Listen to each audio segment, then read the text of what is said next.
because there's so much, you know something, when there's so much in it, you've got to know what to put in and what not to put in. Some of the stories that I've got about this with the Meragli, it's unbelievable. You know something, we can learn today from life more than anything else. It's an amazing thing. And people don't learn any lessons. You know that? People don't learn lessons, I tell you. I know. It worries me.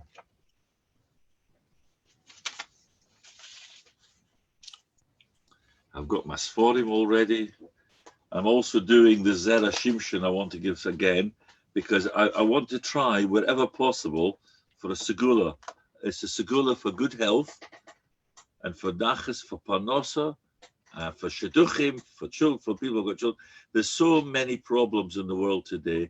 And is that for Rosh Chodesh Sivan? I have that. With Rosh Chodesh Tammuz. The Tammuz, sorry. I have to look. I have to find. And of course, Tammuz starts already. Yeah. It's funny that, because I'll have a haircut and then for 3 weeks I won't be able to have one. You'll think I'm a Michiganer. So Tisha, but if I leave it now, I'll be like one of the old rebbes, you know, that my wife is thinking she's married to an old man. So no, you don't want that. Oh dear. Good morning, Mr. Solomon. I can see you there. Good morning. Where's that lady who is always smiling to me? She's not there. No, not Inga. No, Ellie from Maastricht. Ellie. She was also yesterday not here. I don't know. I shall ask her what has happened. Make sure she's all right. Yes, tell her I send my best wishes. Okay. And Inga's there because I can see the menorah. Yeah. It's nearly Hanukkah. Inga, it's nearly Hanukkah. Stop worrying. Welcome. Good morning. I'll tell you why I'm in a good mood. There she is. She's there. She's oh, coming. good. She's coming. I'll tell you I'm in a good mood because it rained yesterday and it watered my garden. My gardener came, and he did seeds in the grass. And now all of a sudden I've got flowers and I've got grass. Okay. Right. Shall we begin? Yes, please. Okay. Let's start off with Shelach Lecha. I think everybody knows the famous story of the 12 spies. Good morning. Good morning. Yeah. Good morning. I want to tell you, history has proven we have a Haftorah, correct, from the prophets. And this Haftorah was introduced at a time when we were not allowed to lane. They wouldn't let us use the Sefer Torah. It was against all their principles. So what they did was they took the Tanakh, the Haftorah from the prophets, and we read that. It always had a connection to the Sedra. And you find that some of them were very obscure, but nevertheless, we found there was a connection between them. So today it's obvious. Straight away, I can tell you what the connection is. And it's one word, it's called spies. Very interesting. In the Sedra, you've got the 12 spies. And in the Haftorah, you've got 2 spies. But that's where it ends. They are totally different stories, completely different. And I'd like to discuss with you what the difference is to begin with, and then we will go on and see what the consequences were. Let's start first of all in the Sedra. 12 spies, it says Kulam Anoshim, all princes. Now the word Anoshim means men of importance. Now, if you have, for example, if even you have it in Amsterdam, a royal tour, if the king is going to go on a tour, you make sure there's the pomp and the ceremony, there's all the notifications are going out. Here, the 12 spies were chosen, one from each tribe, and they were chosen because they were very special people, importers, yichas, anoshim, men of distinction. They were wined, they were dined, there were accolades given to them, they were given advice how what to do. Can you just imagine? Then all of a sudden they get the tickets. They're going to go first class. They're not going to go in the cattle class. They go first class. They're going to travel. They're going to be traveling around Israel. The journey is going to be brilliant for them. They're not going to have any hassle whatsoever. They come to Israel. They go around. No hassle. Remember this. They weren't stopped. They weren't disturbed. They went round the whole of the area. In 40 days, they went round. And by the way, the 40 days became the equivalent of the 40 years punishment. Can you see it? For 1 day for a year, they got the punishment. So they went round and they came back bearing a gift. Now, the Rashi is very interesting there. It says they could have brought back little bunches of grapes, but they brought back a cluster. You all know the emblem with the two poles and the big cluster of grapes. This was to emphasize that when you do something together with somebody else, it multiplies the amount of energy you've got, and you can carry so much more. I've forgotten whether it was 8 times as much as you could carry it by yourself. You can carry it. One man can't carry another person, but if 2 people, they can lift up a person and carry him to wherever they have to do it. And they came back. Now they come home without having to worry about postcards or anything. They come back, they're carrying this big cluster of grapes, and they come and they said, you can't do it. We're not going to be successful. That's basically the story to begin with. Okay, we'll come back to the punishment, etc. later, but and of course, you know, the crying, etc. So they came back, we can't do it. Now let's look at the Haftorah. 2 people, we don't know who they were. Remember, all the princes' names were all given. Every single prince's name was given in distinguished the certificates. They were all issued with a certificate, with a passport, with everything. Here, 2 people went. Now, I want to tell you, if you look in the Medrash, you'll see the 2 people were Kolev and Pinchas. 2 people, 2 spies were sent undercover, secretly, to go to Jericho, to Yericho. They go there, the first thing they come across, oy vey, the people have said they were coming, the spies in the country. Can you imagine the FBI, the CIA, the spy in Russia? Could you just imagine today what would happen? Spies have come in. And I was just reading just now, even today in the modern 21st century, people were accused of coming and spying. And you know, the punishment, they're put into prison. Innocent people have been put into prison. And there, what do? They have to go to a house of ill repute, to Rachav. And she takes them in, gives them hospitality.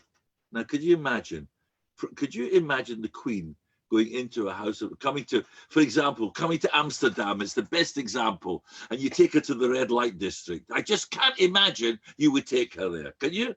I can imagine her sons going there, but I can't imagine her going there. All right. So it's actually an analogy which is true. You give her the best, you keep her away from all these places a little bit. Yeah, they went there.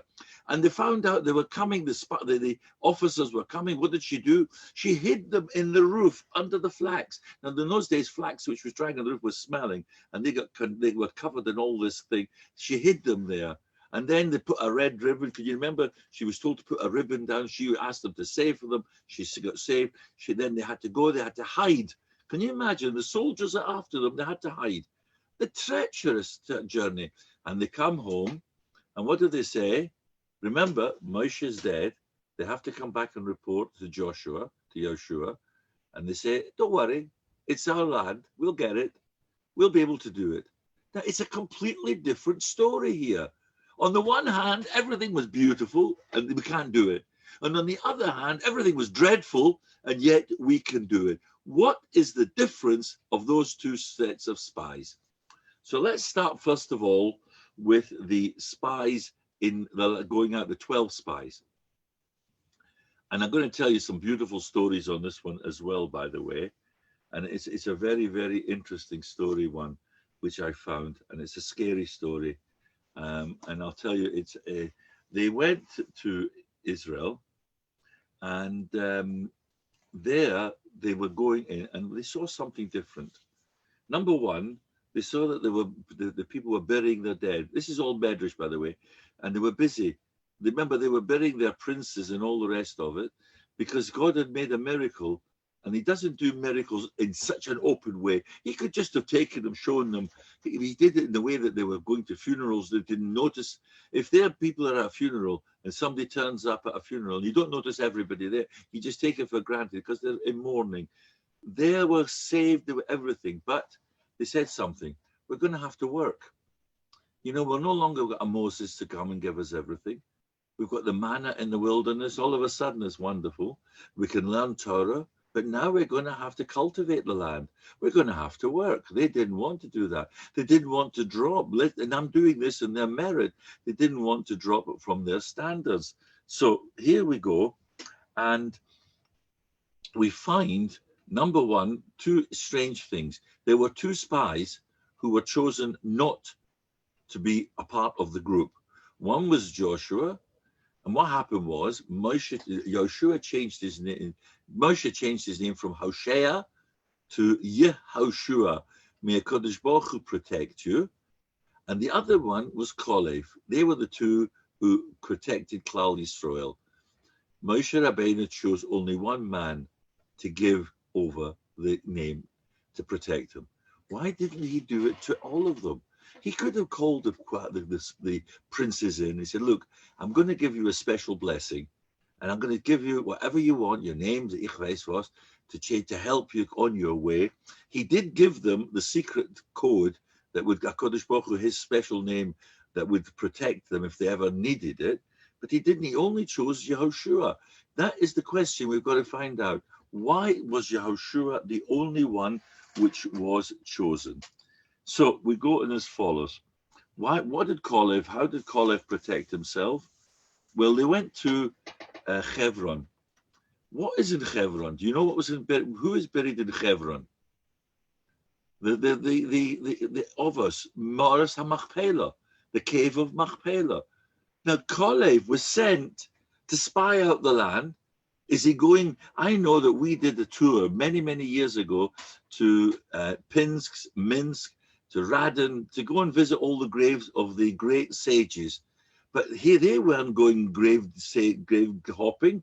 They weren't going to Meron or anywhere like this. They were going to see what the land was like, what the people were like. And yet he goes and spends his day looking at the grave of the ancestors. So the question is, why did they go to these ancestors and not carry on with all the other things which the people were doing? I'm going to tell you a very interesting story, and then I'll come back to the actual real life story. There's a story told that God wanted to destroy the world. And when he wanted to destroy the world, he said that the Malachim, he was always, HaKadosh Baruch Hu was always fighting with Malachim. We'll come to that in a minute. But he said to the Malachim, the Malachim said, if you can find one good thing in the world, I won't destroy it. So a Malach went, and he went round and he saw certain things. He went into a field, into a garden, and there in the garden, he saw a rose right amongst the middle of all the thorns. Can you imagine it? Beautiful rose bush, but everything else was thorns, weeds, and everything. He took the rose, put it in his pocket. He said, look, he said, if a rose can grow amongst all the thorns, God should save the world for even one person amongst all the other thorns. Then he carried traveling on, and there he saw very interesting. He saw a baby sleeping. Oh, he said, what an image! A baby sleeping. He said, that will touch the hearts of the Rabbi Shalom as well. His heart. He'll see such a wonderful sight. How can he destroy the world when you have a baby lying like this? The third thing he saw was a little child had fallen, and the mother got hold of the child and started to wipe up his legs, taking the blood off his legs, putting on plaster. Can you imagine showing love and affection to that little child? He went back to Hashem, took out the rose. It had withered. He said, well, that's not much good. He said, how can I save the world? It's a dead flower. What do you want? He threw it away. He then went to the image of the baby. Now, you all know it. A baby doesn't sleep always. A baby wakes up, wants his nappy changed, wants food, screaming, shouting, going crazy. He said he presented that image, a different image, but one image stayed the same. He took the image of the mother cooing and cuddling her child, nursing his wound, making sure that he was all right.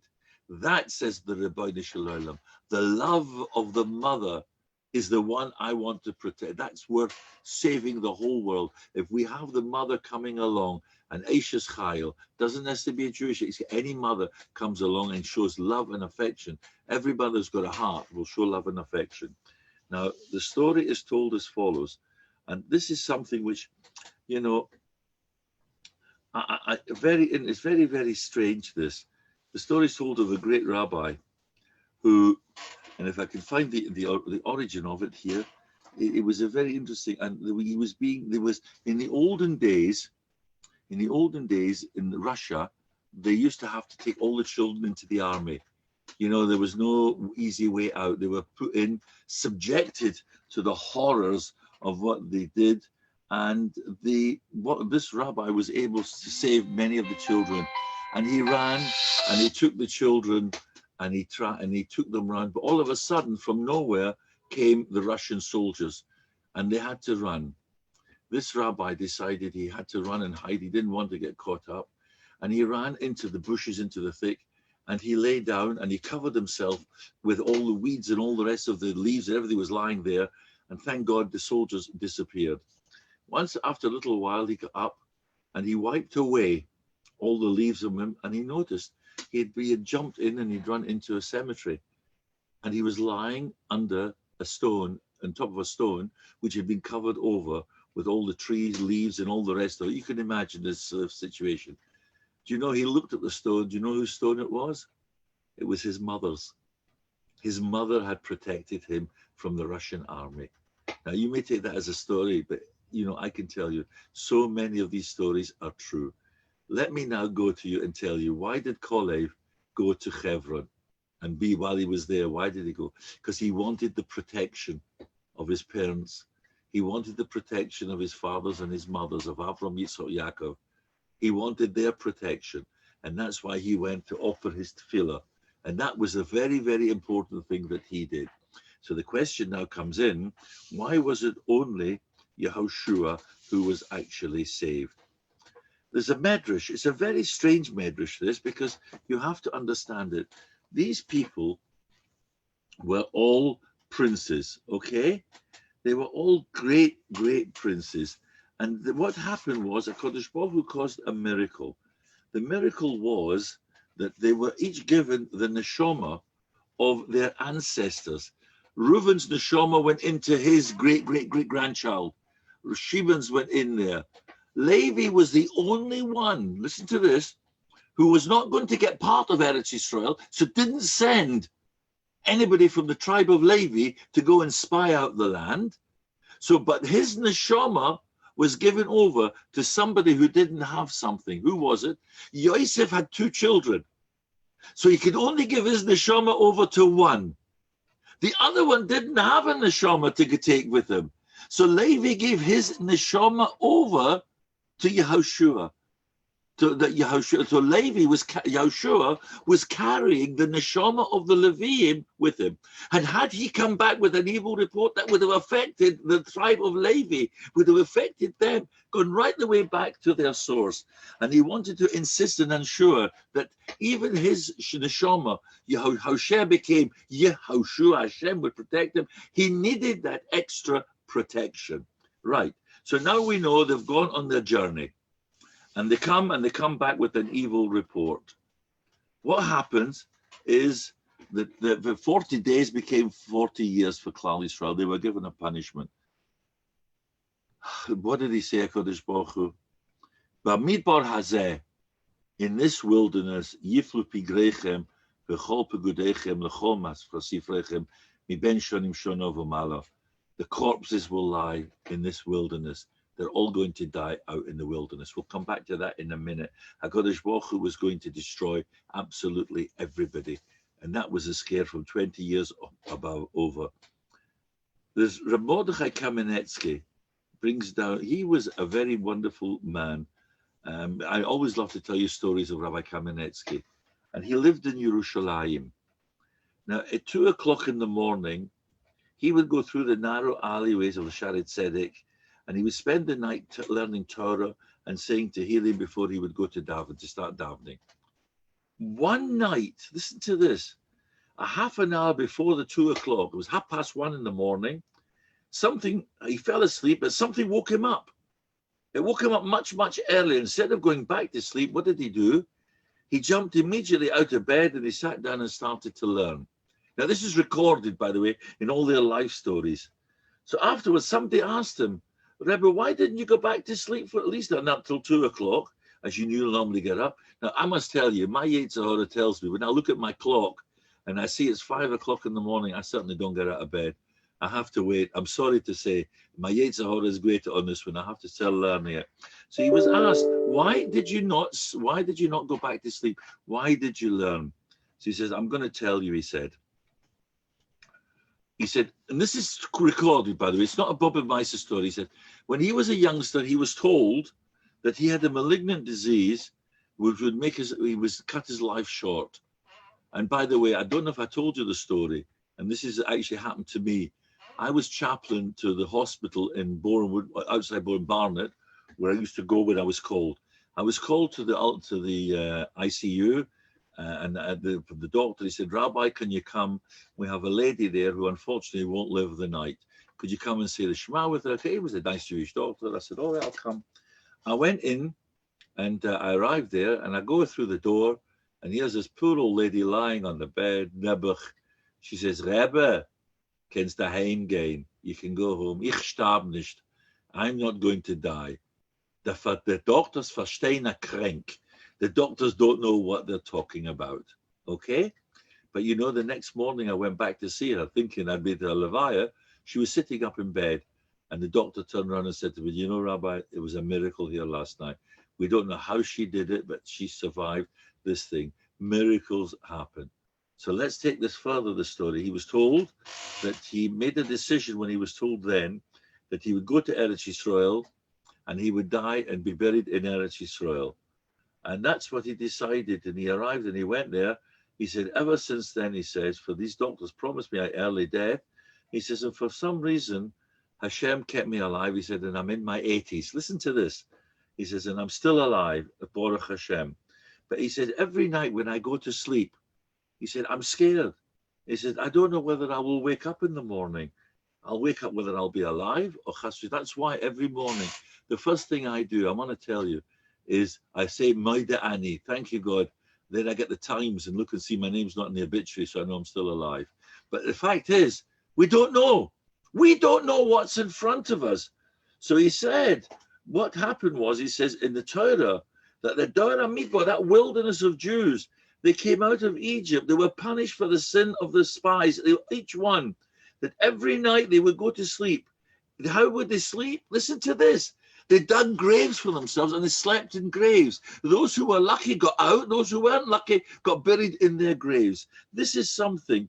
We said, we can't go to sleep now. He said Rabbi Kamenetsky, I don't know, he said, whether I'll have another opportunity of learning Torah. My friends, I tell you this very seriously.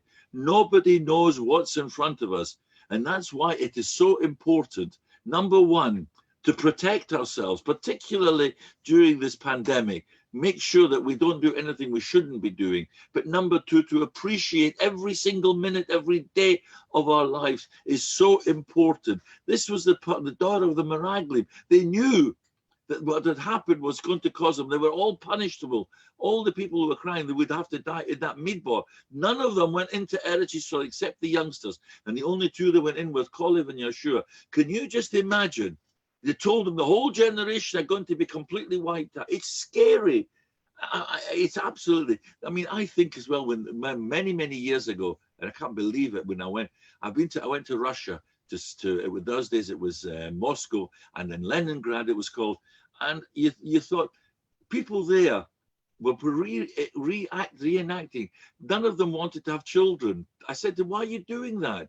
Because they never know if Kodesh Baruch Hu will cause a miracle. Some of them had wonderful kinderlich, and in Eretz Yisrael, Rabbonim, I was mazeled at my grandson's bar mitzvah, and my son's bar mitzvah. We invited a refused he said he couldn't believe the miracle. We don't know what miracles are taking place, how Kodesh Baruch Hu is running the world. So this is something here. If we've got time, we to utilize that time to the full. Never think, when you go to see a doctor, and I've heard this now so often. The doctor says to you, I'm sorry to tell you, you've got the big C. I was told that 5 years ago.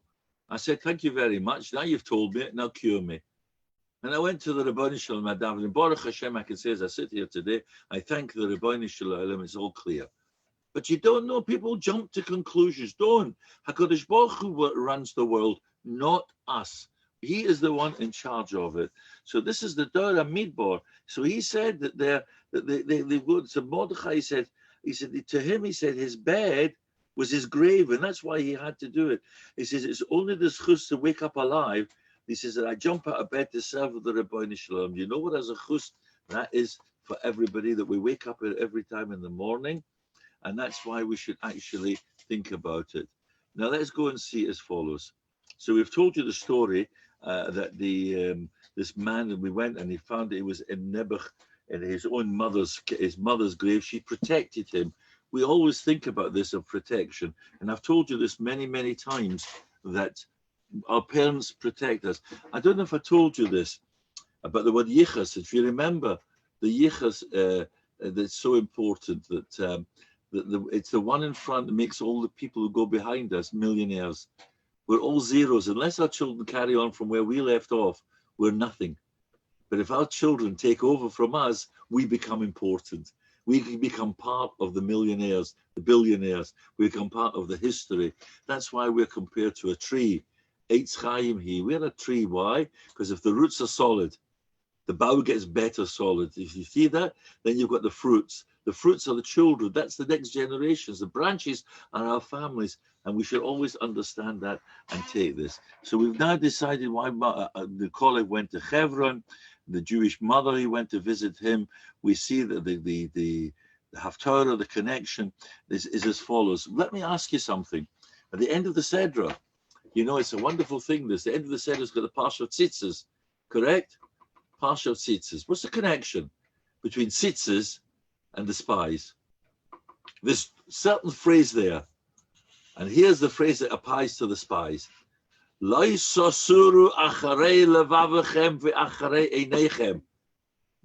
go after your your heart and your eyes. What's telling us? What's the connection between the spies? Because the word, listen, first of all, it's the wrong order. You see something, you want it. And your heart it's the other way around. Your heart, if your heart desires something, you'll only notice it then. If you need something and you want something and your heart wants it, that's when you'll notice. If you pass a shop, oh, hold on a minute, I see that. Even if you pass a dress shop and you don't need it, you won't bother looking. But if you know you have to go to a simcha and your heart desires, oh, yeah, I need to buy a new dress. Oh, yeah, my levavachem, your heart first of all sets the ticking going, and then einechem, then your eyes see it. The spies were levavachem. Unfortunately, their heart desire was to stay where they were. They didn't want to go in. So what happened was einechem. Their eyes gave them away. They misinterpreted because of the desire of their heart. You got the connection here now? And why the order is achrei levavachem ve'achrei einechem. First of all, is the heart has to desire something so that when you see it, einechem, your eyes will actually follow on and see it as well. So here we go as follows. Now, the question here, and I'm going to do with you now the beautiful segula.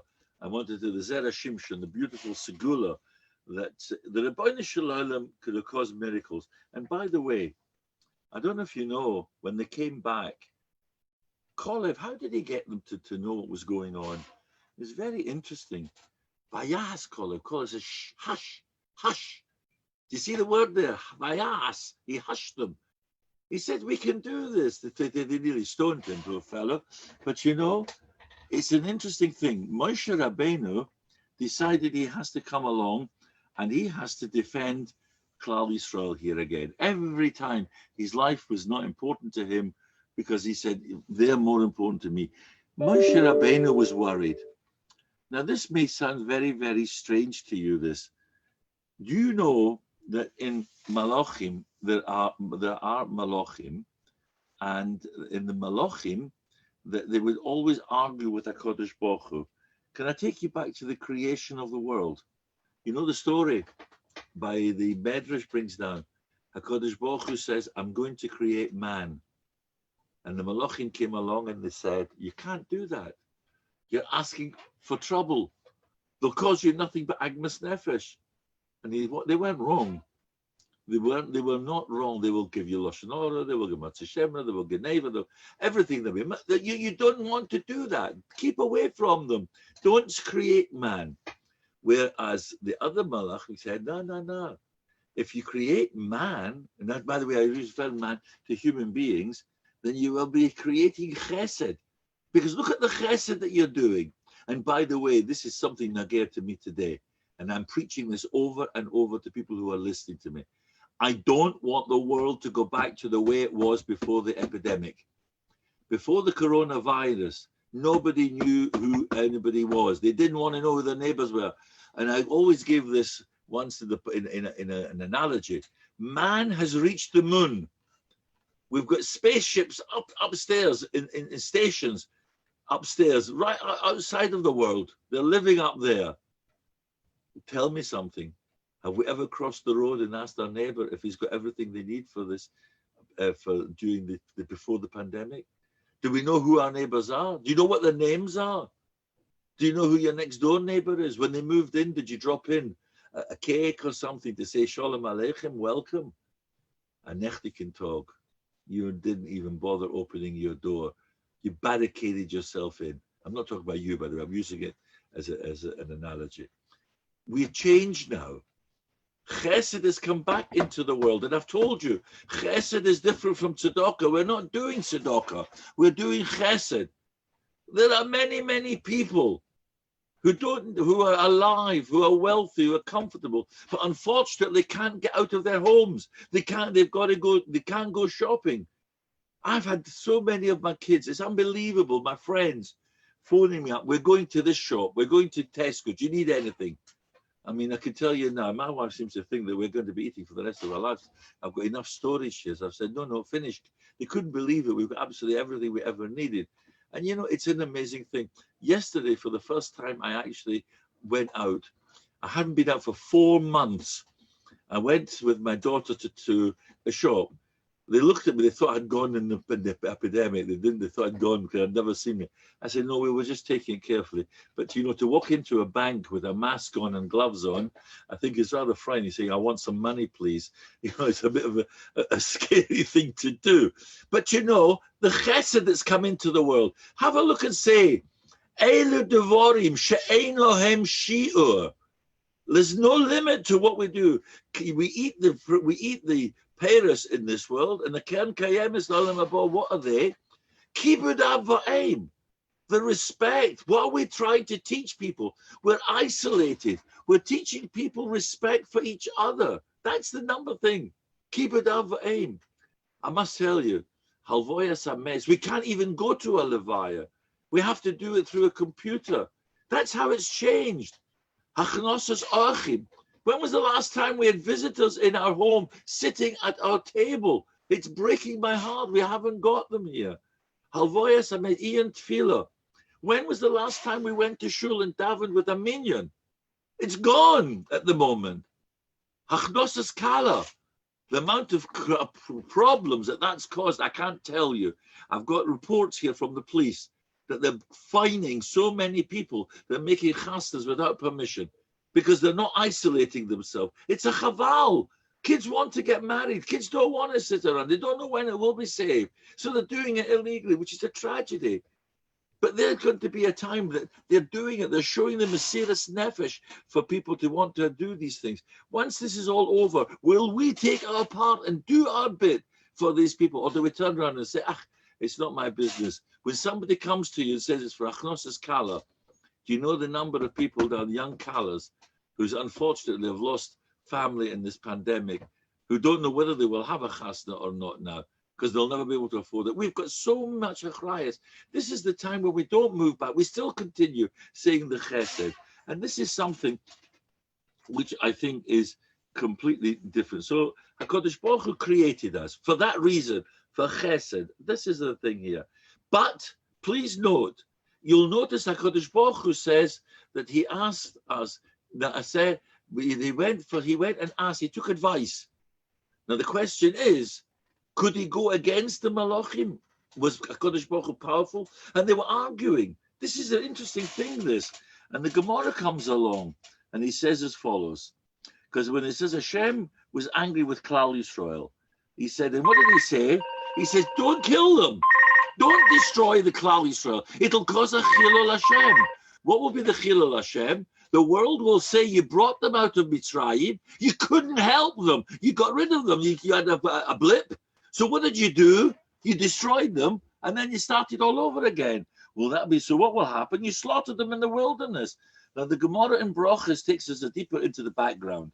Moshe argued that the nations of the world were going to accuse Hashem of having lost his koyach, because what would be happening? And he was saying, this is what the Gemara says. And by the way, ladies, I'm quoting the Gemara, and I'm reading it and quoting it. So please don't throw anything. I'm glad you're behind glass screens, because I didn't say this. He says, because they were saying, this is Moshe argued, that the nations of the world were going to accuse Hashem of having lost his koyach, his strength, saying that he's now like a woman, powerless to assist his people. What's going on here? What's the Gemara saying here? Ladies, I'll defend you. So don't worry. I'm going to defend you on this. He says, Hashem, he says, Hashem responded, listen to this. Didn't the nations of the world see the miracles that I did for the Jewish people at the splitting of the Red Sea? Come on. The whole world saw the Yetzias Mitzrayim, the exodus from Egypt. He answered, Moshe said, they saw the miracles. Here he said, why the Red Sea? Because Moshe answered, they saw the miracles, but they will argue that you were able to fight against one king, but not against 31. There were 31 Malachim. One king you'll fight against, but not a king. Who was the king? It was the king of Egypt, because he was chasing them at the Red Sea. Right? Because the question is, he specifically mentions the miracle at the Red Sea, but not the miracle of Yetzias Mitzrayim. Let's go into the depth of this, because it's a very deep thing. And Rashi says that the miracle of Yetzias Mitzrayim was the greatest miracle of all. All this, can you imagine all these plagues? I think I told you about that one. It always makes me laugh, because I went to Eilat on a mission with a group of people. And when I arrived there, there was borod, hailstones like you've never seen in your life, massive. And then there was locusts came in from Egypt, big, massive locusts eating up. And then there was darkness because it was going to pour. I phoned my wife. I said, I'm coming home. She says, you've just gone. I said, listen, what's been happening here? Since I've been here and I'm in Eilat, I've had borod, arbe, choshech. So I said, I'm on Bechoya. I'm coming home. Because that was the last of the Maccas. He called the order of the Maccas. These Maccas took place. We saw the Maccas firsthand. Everything can be proven. So he says here as follows. The Gemara then says that the nations will claim HaKadosh Baruch Hu has lost his koyach and has become weak like a woman. What's the point of saying weak like a girl, like a woman? Chutzpah, what's it? So he says there's no question. The Rabbi Shalom could do whatever he wanted, incredible miracles, but he feared that the nations of the world would claim that he could not oppose all the heavenly court. So Hashem's hands were going to be tied, so to speak, unwilling to fight the court and the weakness. But their reasoning is that he's not bound by this court. Even if he was, he says, why compare him to a woman? And the Zerah Shimshon comes down and he says, who was the famous prophetess? Devorah. But she couldn't act as a prophetess. She could appoint other prophets. She could teach other people how to behave as judges, but she didn't have the power to be a dayan. A woman can't be a dayan, okay? Which meant she was powerless when it came to giving psak din and halacha. And that, by the way, is a halacha. There's something missing in it. She could appoint judges. She had the koyach to appoint. She had the power to teach and educate, but she could not make a decision. So he says, Devorah, although she was a prophetess, she didn't have that power. So Moshe uses the words weak as a female as an illusion that a woman can stipulate who'll be a judge, but she can't rule the judge. She cannot be a judge herself. She can't rule. So Hashem says, why would the nations claim that I was bound to listen to the heavenly court? They've witnessed it, but no, they would specifically answer. But when it came to the Red Sea, at the crossing of the Yam Suf, in the miracles of Mitzrayim, you should know, they were done in agreement with all the Malachim. They were all done in agreement. But when it came to the crossing of the Red Sea, Do you remember the argument? Mahayom ro'o vayonos. The sea wouldn't split. The people were arguing. The Malachim were arguing. Kodesh Baruch Hu made a decision. He said he caused it to happen. He caused the miracle of the Red Sea to happen. And that's why it's very, very interesting. So Moshe Rabbeinu had one argument. He says, the nations will claim that you could only fight against one adversary. And so he said, no. He said, you can fight. He wasn't up against the combined thing. So the Rebbeinu Shalom accepted Moshe's argument. And he uttered the words, he says, Solachti kidvorecha, I'll forgive them. He did not want the nations of the world to talk against himself, Kodesh Baruch Hu, to think he didn't have the power to fight the Ummah. What a strength this is, that the Kodesh Baruch Hu is showing his aniv. Amazing how we should be comparing ourselves to HaKadosh Baruch Hu, to his anivas. So that's why, if you like, HaKadosh Baruch Hu told them and used the expression that Kriyas Yamsuf was one of the greatest miracles because he fought against these Malachim. So now we see, my friends, what goes on here, that the Sedra comes on and we've got the tzitzis, Uri Isem Oisoi, the connection between the tzitzis. Let me just look and see. I think there's one other couple of things which I found today, last night for you when I was learning, and some of them are absolutely beautiful. Here we go as follows. We got an attitude of Kolev and Yehoshua. And that's something which I said at the very beginning. And I think as well, that when I said to you in the tzitzis, what are the tzitzis? The tzitzis are coming along to see the Posuk. What do they see? It says, Lo sasuru acharei levavechem ve'acharei einechem. Go after your heart, because they were seeing the miracles. How did they interpret this? They were saying, what's the point? I'm sorry about this phone, but it's Erev Shabbos, and all my kids phone up from all over the world. They phone my wife. She answers it very quickly. She'll answer it if she gets to it in time. I've got 3 phones, and she'll phone it. I'm sorry about this. I can't switch it off. 1 second. Let me switch it off. It's switched off. There we are. I've left it off. They'll phone me up and say, what went wrong? They'll say, look, what did they see? They didn't see a miracle. They saw funerals.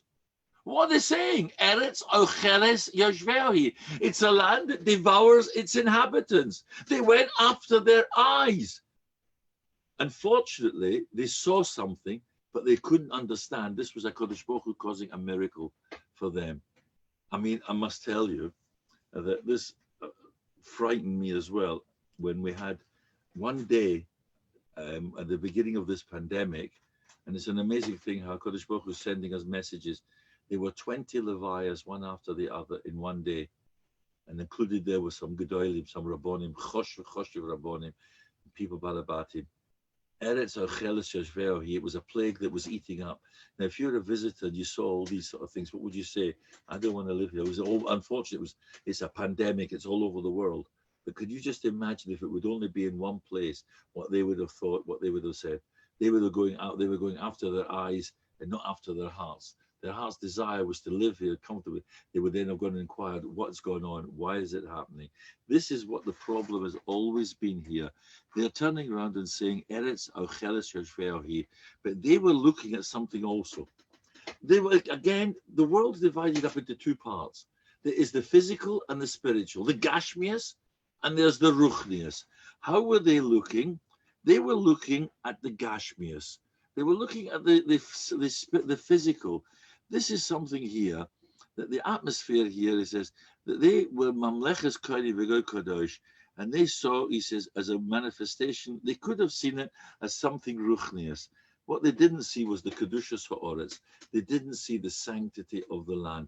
I once learned the Gemara, it says that those people who want to go and get buried in Eretz Yisrael are actually wrong, because they don't want, we shouldn't be going to be metame, to make the land unclean. We should be going to live in the land, not to die in the land of Eretz Yisrael.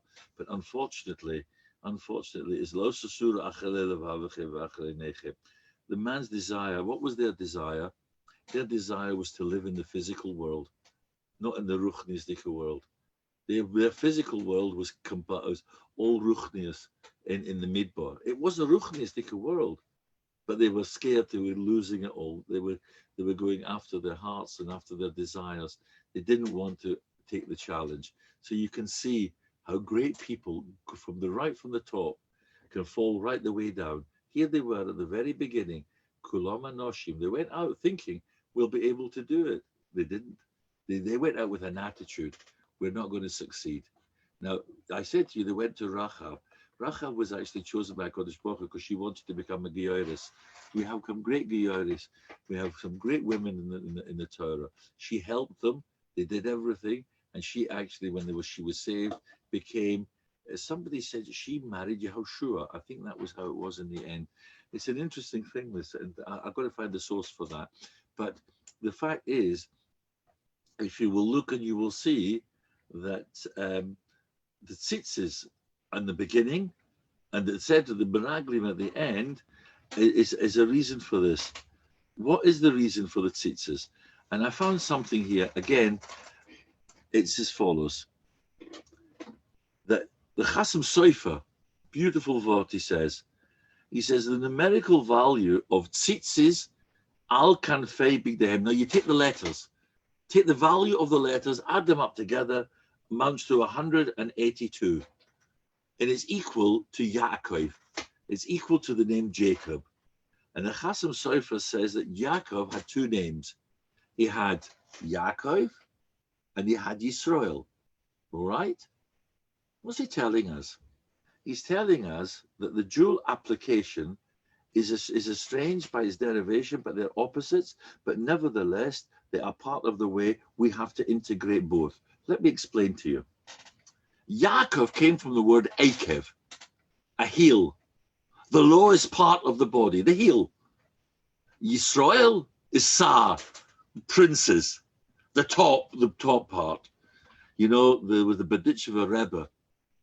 He loved Klal Yisrael. He always protected them. And there was a guy, he said that he saw a guy smoking on Shabbos. This is a beautiful one. Over to me, he says, there, my friend. He says, you smoke? He said, you know it's Shabbos? He says, of course I know it's Shabbos today. So what? So he turned to the Rabbi and said, you see, Rabbi Shelach, even though he's smoking, he still knows it's Shabbos. Don Nechauskos, give him a merit for that. At least he knows it's Shabbos. Let me tell you something. The Berditchever Rebbe used to carry two pieces of paper. In one pocket, he says, Ani off of Efer. Now, I told you the story of the man who compared himself to another man. He says, when he was davening, Ani off of Efer, I'm nothing, I'm a garnish. But compared to that fellow, Bidicha, I'm more important than him. All right, we know that story. But he had a piece of paper. He says, humility, modesty, I'm off of Efer. And in the other pocket, he says, Bishvili nivra elam, because of me, the world was created. I created the world. God, you created the world for me. So they said to him, Rebbe, it's a contradiction. On the one hand, you're saying you're nothing. On the other hand, you're saying the world was created for me. He said, no, he said, you've got to understand. We've got to work together and complement each other. He says, when I am only an ordinary Parshat Yid, and he off of Efer, I'm no more important than anybody else. The Kodesh Baruch Hu to understand the covet of Shemayim is something which I have to give here. I'm not an important person. But if somebody goes against the covet Shemayim, who goes against Torah, then Bishvili nivra olam, you're destroying my world. I have to stand up and I have to be completely counted. And that's why it's saying here in tzitzis, when you look at the tzitzis, urisem osau zachatem, you look at the tzitzis and you'll say Bishvili nivra olam. Sometimes you also got to remember that's a Yaakov, tzitzis is Yaakov. And what does it mean? That you have to take the humility. You wear your tzitzis to give you humility, but at the same time, you wear the tzitzis to make sure that you know that you're able to stand up and fight with the importance of a Kodesh Baruch Hu. And this is something I think which we should all understand. We're coming now to Mavochin HaChodesh. And it's such a beautiful tefillah. I always love that tefillah. It's something. And the ladies, this tefillah is because of you. There's a whole sefer written about that. It's called Dorshei Dovi. Dorshei Dovi, the way of Dovi. There was a beautiful sefer, talks about Rosh Chodesh and how the women took it on as their yontif. Tomorrow we're saying, we're asking a Kodesh Baruch Hu. And you look at they say it was Chaim Aruchim, Chaim Shosholem, Chaim Shoteva. Then you go on and you're saying, she'ein lahem busha or klima, do you want to say oisha v'choved, you want riches and glory? The oisha v'choved is not referring, by the way, to money. Oisha v'choved is referring to kinderlach, to the next generation. And let me tell you, if you teach somebody Torah, you become their Rebbe, you become their teacher, your morah or your moreh. It doesn't matter who you are. If you set the example, you are showing it. By lighting candles Friday night, you're lighting up. Why 2 candles? I know we say shalom and zocher v'shalom, but you know it's because of the influence that the woman has in the home is 1 candle, and outside of the home is another candle. That's why, by the way, that the inner should be the same as the outer. You don't go around outside and you dress modestly, with humility. At home as well should be exactly the same thing. Your home is the Beis HaMikdash, your home is the Beis HaMedrash. We want to renew for us this month. We're asking for a new month. We want a new start. I have a tefillah, by the way. I don't know if you've got it. I have a tefillah on my front door inside. And it's to take the way of if you remember by the Korban Pesach, they put the blood on the inside of the door and the Malach HaMovos passed by. This is a tefillah to keep the Malach HaMovos away from the home. I know you might think it's a superstition, but I'm telling you, we don't believe in superstition, but there are certain things we do believe in and we do accept. When it comes to our guf, our neshama, our health, and our neshama, our spirituality, I believe in these mishigasanas, I would call them. For example, if I was sewing a button on my shirt and I didn't take it off, I would bite a string. Why? Because I didn't want my seichel stitched up. Seriously. And you know, they say it's reading a matzeva. We used to go and read matzevas. It's kosher l'shikha. It's bad for your memory. It's only, that's why today when you do a matzeva, you inscribe it into the stone. It's not letters which are out of the stone, it's in the stone. That's all right. It's those which are outside of the stone which you don't want to read. These are also, going under a ladder or going this is a narishkeit. All right, but I'm talking now about many, many different minhagim that we have. You know, we come even to the shiva, people think, it's a superstition. We cover the mirrors. We cover the mirrors because the Kodesh Baruch Hu doesn't want us to see ourselves. I mean, when I look in the mirror now and how much I need a haircut and a shave, I go away crying. I feel terrible. I should put a curtain on the mirrors not to look. I don't look at them anymore because zu gesund, it's a genos nememes, because we actually think that the superstition is not there for us. It's there to tell us, please listen to what Kodesh Baruch Hu is telling us. So I'm hoping in Mirz Hashem that there will be Oisha V'Choveh for everybody, and we'll have the Gazun, we'll have the Segula for whoever needs it. Whoever you need the Segula, whether it's for youngsters who need the Segula for a Shidduch, Segula for good health, Segula for Parnasa, whatever your Segula is, may HaKadosh Baruch Hu grant you that Segula, and Shelach Lecha, and HaKadosh Baruch Hu will send you. He got angry, and I'll end up with the following. I started on shepherding the women. I'm going to end up by blessing the women. Do you know that is an amazing thing, this? I was learning this, and it says, Shelach lecho anoshim. Send for yourself. The word anoshim means people of quality. Pray. And it was Moshe Rabbeinu who actually chose them. The Kli Yakar comes down and he says the following. Moshe, you made a big mistake. He said, why did you send men? He said, if you wanted to be successful, you should have sent women. Now, I couldn't believe this. I thought to myself, what's going Send the women spying out. You want to go on holiday? I'll send you to Eretz Yisrael. You'll go, you'll only do. Why is it that the women were the successful ones and not the men? Let's look at the Torah. Slavchot had 5 daughters. Zola gesund sein, he had to make 5 weddings. If you look, by the way, you'll see the order of the women change all the time. First of all, it was the women who got married first, got in. Then they got the order of their birth. It was interesting. HaKadosh Baruch Hu was very careful when he put them into the Torah. Not that women you don't chepper with. So you got to make sure they're all there. So he said, what did the women do? They came back to Moshe. Come on, hold on. Hold on a minute, Moshe. Just because we're women, what's going on here? The suffragettes.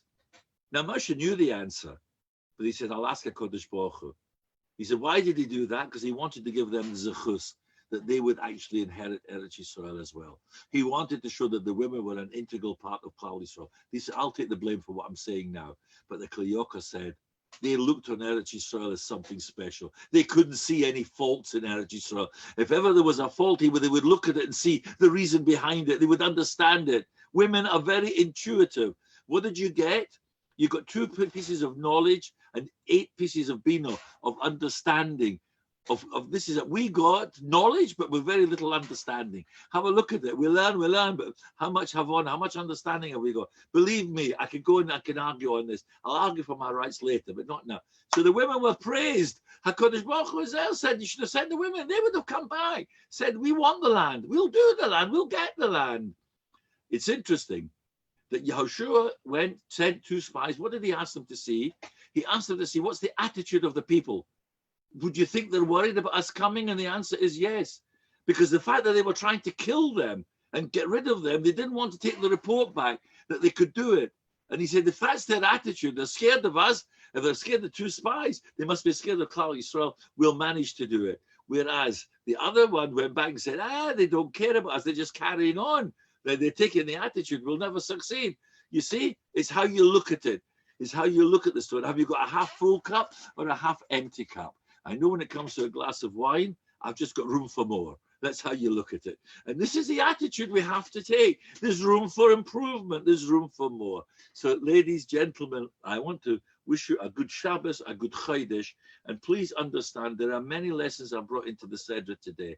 The most important lesson is, Achrei levavechem, desire only what is good for you. And then your eyes will see only that which will be good for you and healthy for you. That's the number 1 thing. Never jump to conclusions. That's the second thing. Always think before you jump in and say something else. Also, number 2, the third lesson is always see the beauty, even if it's only a small piece of beauty and there's a lot of rubbish around it. Look at the beauty. See how you can get that beauty and how you can integrate that into your life as well. The mother, the Jewish mother, how she was loving Klal Yisrael, how they protected Klal Yisrael. We've got this. We go back to the elders. Yichus is important, not for us. The yichus is not our important that we manage. We can't go. Today there's a big problem. I can't turn around and say, we're going to a shop. Do you know who? You know the story. It was at an examination, and there was an inspector there sitting. I came to the end of the exam, and he said at the end of the exam, right, put your papers down. I'm very strict. You have to hand them in straight away. One man was still writing, and everybody had handed him in. He came in. He said, I'm sorry, you're too late. He said, I beg your pardon, I'm too late. He said, do you know who I am? Never met you before. Do you know who my father is? He says, I wouldn't even know from Adam. Oh, good. He lifted up the papers and put his paper right in the middle. Have nothing to worry about. You see, this is the attitude. We've got to think as well. The HaKadosh Baruch Hu knows absolutely everybody.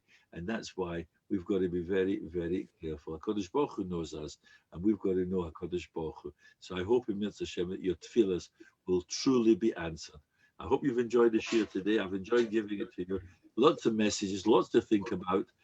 Put it into practice, and not only into practice. Phone your neighbor before Shabbos. And actually, I'm doing this at the moment. I'm trying to make up with people who've caused me nothing but agmas nefesh, but I'm a coward. I've got my wife to do the phoning for me. So you see, there you are, ladies. I got you back in again. You see, the Seder is full of praise for the women. Again, I told you, even in the Eishes Chayil, Friday night, you've got the word. You've got it. So I wish you all a good Shabbos, a good Chodesh. Have a fabulous week. And in Mitzvah Hashem, we should take and go back. That Kodesh Baruch Hu should look down and have said, Genig is Genig. And I'll end you up with a very funny thing. When I got married 54 years ago, Baruch Hashem, my father-in-law used to buy lemonade by the crate. And the crate of lemonade was all different flavors. It was called a Corona. It was a lemonade. Today it's a beer. Yeah. I'm hoping we'll go back to the Corona lemonade of the fizzy and the good and get rid of this. This is all we're waiting for today. Go back to the orders. Every Erev Shabbos. You know, Shabbos he Melizah. Refuah Krova Lova, we've got a double Shabbos, the Shabbos of Rosh Chodesh with Bevochim. May your tefillahs be the segula of Shimshon that I learned with you today, be bekuyim for all of you. May we all be zoiche in Mitzvah Hashem to be able to be Mekayim. that we'll be able to eat our peres ba'olam hazeh, to eat the interest today and wait for the collateral for many, many years to come. I wish you all a good Shabbos and a good Chodesh. Alan, I have one comments. Go on. I tell you, that is one thing, that there are, one thing is negative because the 12 spies going out, 2 with positive